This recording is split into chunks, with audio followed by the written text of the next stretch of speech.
Okay, so just having lunch, back into part two of this. We're looking at the titration question. Now then, I think lots of you have done titration questions before. You'll know that we've got a very simple little system in chemistry. Now, this is just really talking to my class who do it in this way. It's very, very straightforward, and I would recommend that you all do this. I'm going to write out the equation across the top there. And when we're doing titration calculations, I am looking for C's and V's, concentrations and volumes, because I know that the moles equals C times V divided by 1,000. This divided by 1,000 sorts out moles per decimeter cubed and centimeters cubed. So I just learned this. Anyway, what I do in a titration question, I go C, V, C, V. And I look for any information now. 25 of 0.126 sulfuric acid, that's H2SO4. I'm going to put these numbers underneath there. 0.216 is a concentration, 0.216. 25 centimeters cubed is a volume, 25 centimeters cubed there, 25.0. Needed 11.25 of sodium hydroxide, that's a volume, 11.25. So I've taken the numbers from the question and I put them in underneath the equation. And what I'll notice is I've got a missing concentration and it asks me for the concentration of sodium hydroxide. When I've got a C and a V, I can work out moles. If I know moles of this, there is a 1:2 ratio from the numbers in the equation. That will give me moles of sodium hydroxide, and then I can come back up. Here are the equations you need.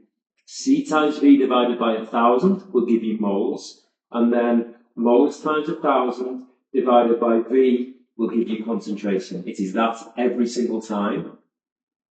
C times V over 1,000 to come down, and moles times 1,000 divided by V will give you concentration. So I'm going to do 0.216 times 25 divided by 1,000. So that's going to get my calculator on. 0.216 times 25 equals divided by 1,000 equals 0.0054. 1:2 ratio, so I'm going to times that by 2. 0.0108. Then it's going to be moles times 1,000 divided by V. So that's 0.0108 times 1,000 divided by 11.25. I'm going to write that in so they can see what I'm doing. Sorry if the camera's a little bit glary there. My bad. 11.25. So I'm going to just zoom in a little bit so you can get it better. 0.0108 times 1,000 equals divided by 1.25. 0.96, 0.96 concentration, 0.96 mark scheme, just scrolling on the screen to the side here. Hope I've got that right, otherwise I'll have to do this all again. I think I've got it right. Question 8, nearly there. 0.96. Boom, boom, boom, boom. 1 mark for moles of acid, 1 mark for moles of alkali, 1 mark for the ratio. Think. Yeah, cool. 8.5, we're nearly there. So what we've got are some solutions of 2 acids. We've got a hydrochloric acid, which is a strong acid, HCN, which is not a strong acid. How do I know this? This has completely ionized in aqueous solution. On the combined paper, that was asked what is a weak acid or a strong acid, if I remember which one. A strong acid completely ionizes in aqueous solution. This is only partially ionized in aqueous solution. So aqueous meaning in water. What's the correct statement about the solutions of HCl and HCN? So this is strong, this is weak. This number is more concentrated than that. So HCl is more concentrated. No, it's not. It's less concentrated, so it's not you. HCl is more concentrated. No, it's not. The HCl is more dilute. Yes, the HCl is more dilute. So it's definitely one of them. And HCl is a stronger acid. Okay? We had a really nice page in our booklets with lots of HAs in it, in our book, sorry. H pluses and A minuses. I would recommend you revise those pages. Okay, in table 4, the solution of HCl has a lower pH than the solution of HCN. Lower pH means more acidic. It actually means higher concentration of H plus ions in solution. That's what it means. That's what a pH means. A higher concentration of H plus ions in solution. Most people score 0 on this, by the way. People who got close, if you just said there are more H plus ions in solution, I'm afraid that's not enough. You have to say more in a fixed volume or a higher concentration of H plus ions in solution. It's concentration that's important. So, explain why the HCl has a lower pH. Okay, lower pH means it's more acidic, it has a higher concentration of H plus ions in solution. And then it says, use the data. All right then. So, I'm just going to have a little look at what it wanted here. Now, the concentration of hydrogen ions in here, if we know this 100% dissociates or ionizes, we know that the concentration of H plus in this is going to be 0.1 moles per decimeter cubed. If you've got 0.1 moles in a decimeter cubed of HCl and it completely ionizes, remember pens and lids, it means all the lids fall off. Now this is the hardest question on the whole paper, so I can do this more in class.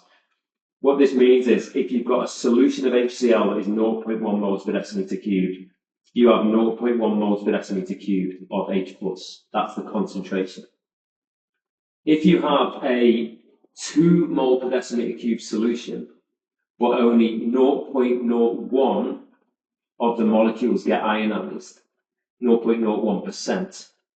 If you work out 0.01% of this, okay, 0.01% of 2, it comes out as being 0.0002 moles per decimeter cubed H plus ions. One student in the whole of the year got that right, and they're in our class. Okay, so you do 0.001% of the number 2. So 1% of it would be 0.02, so divided by 100. 0.1% will be 0.02. 0.01% will be 0.002. Hardest question on the paper. Right down. This one is a very interesting question because it's basically about making salts, but not in the typical way that we make salts. Now then, here are some it was generally done fairly well, but there were some standout issues with it. So, you were told that zinc is Zn, it's a metal, reacts with iodine, and iodine is I2. Now, one of the issues that we have, and it produces the salt zinc iodide, which is actually ZnI2.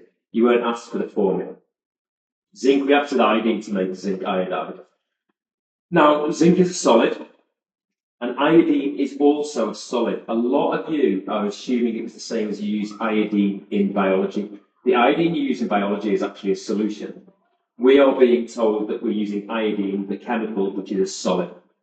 Zinc reacts with iodine to produce the salt zinc iodide. The reaction is done in solution. We're using ethanol as the solvent. So, things that you should know about ethanol. Ethanol is flammable, and it tells you that under here. It's flammable liquid with a boiling point of 78 degrees C. The next thing it says is that the solubility in ethanol, zinc doesn't dissolve in ethanol, iodine dissolves in ethanol, and zinc iodide dissolves in ethanol. Plan a method to obtain crystals of zinc iodide from zinc and iodine. Okay, so the idea basically is you can get a lot of marks without really knowing what's going on. What I'm going to do, here's my reactants up here. I'm going to dissolve my iodine in some ethanol. So I'm going to take some iodine solid, maybe on a little spoon like that, and I'm going to tip it into some ethanol and give it a really good stir. So I've got now iodine dissolved in ethanol. I've got an iodine solution in ethanol. All right. Then what I'm going to do is I'm going to put my zinc in there, add it and stir it, add it and stir it, add it and stir it until it's in excess. We should be in quite a familiar territory now. So I'm going to add my zinc to my iodine until it's in excess, and there's some zinc at the bottom. I'm then going to filter out that excess. All right. And I will now put it in an evaporating basin. So in here, my zinc and my iodine have reacted. I've got zinc iodide in ethanol, which it says is flammable with a boiling point of 78. It's written this so that you say something about it. So what I want to do, if I want to get zinc iodide crystals, I need to heat it. But a lot of you have said, heat it on a Bunsen burner, which would be an absolute disaster, wouldn't it? Because this stuff is flammable. It would start evaporating and it would go boom. So they wanted the idea that you would heat it gently over a water bath until crystals appeared. That was it. So I know it isn't on normal making salts, but this is what they can do on GCSE, is they can get you to apply knowledge from one of your required practicals and apply it to a new, unfamiliar situation. But here's the learning point. If they tell you something like that, make sure that you refer to it in your answer. There's the exam technique. If they tell you something like this, make sure you refer to it in your answer.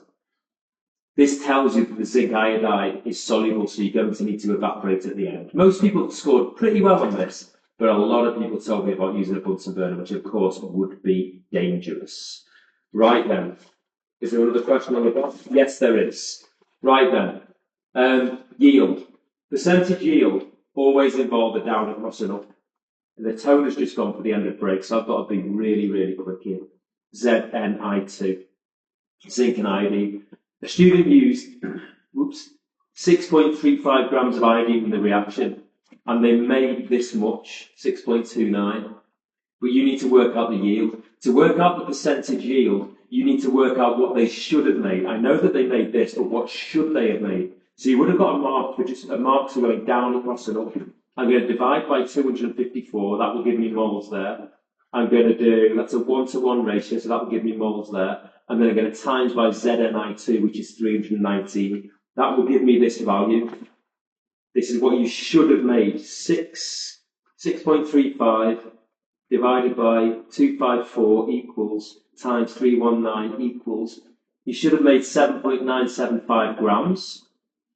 But they only made 6.29. I'm going to make this much. Yeah, you should, but you didn't. You made 6.29 out of the 7.975. You times that by 100, and you end up with the answer.